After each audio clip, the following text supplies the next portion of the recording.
Hello everyone. Good day po.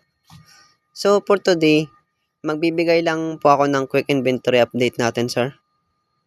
Bali for today, ang rearrangement ko po is yung TC long sleeve with reflector.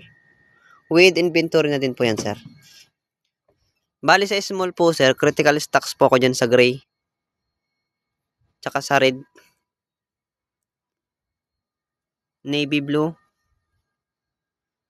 Tsaka po sa light blue, tsaka maroon po, sir. No incoming po. No stocks din po, sir, sa aqua blue. Tsaka sa royal blue, sir. No incoming din po. Dito naman po, sir, sa medium, yung no stocks ko lang po dyan, light blue tsaka aqua blue, sir. No incoming. Sa royal blue po, sir, critical stocks. No incoming din po, sir. At dito naman po, sir, sa large, critical stocks po ako dyan sa aqua blue. No stocks po sa light blue. No incoming po. Dito din po, sir, sa emerald green critical stocks. Pero may incoming po tayo kay Sabco Edgardo. Meron po tayo doon 392.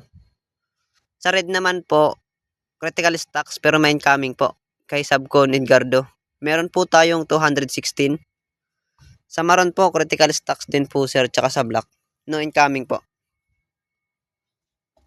At dito naman po sa XL, sir, yung critical stocks ko lang po dyan is yung navy blue.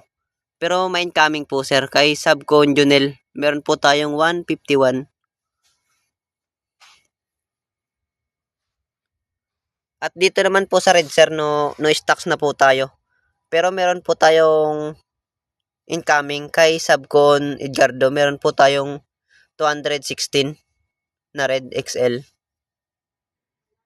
At dito naman po sa 2XL, no stocks lang po ako dito, sir, sa aqua blue tsaka sa light blue. No incoming po.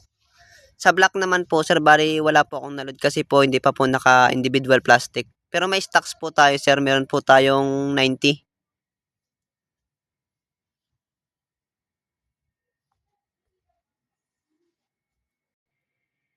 At ito na po yung inventory, sir, ng reflectorize.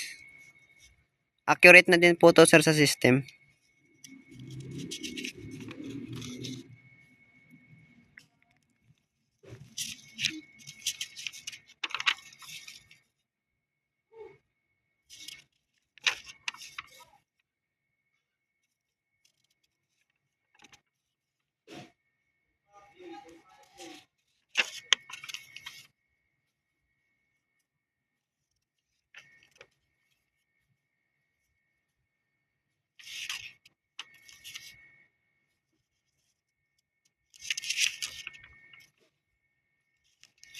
Yun lang po, sir. Thank you po.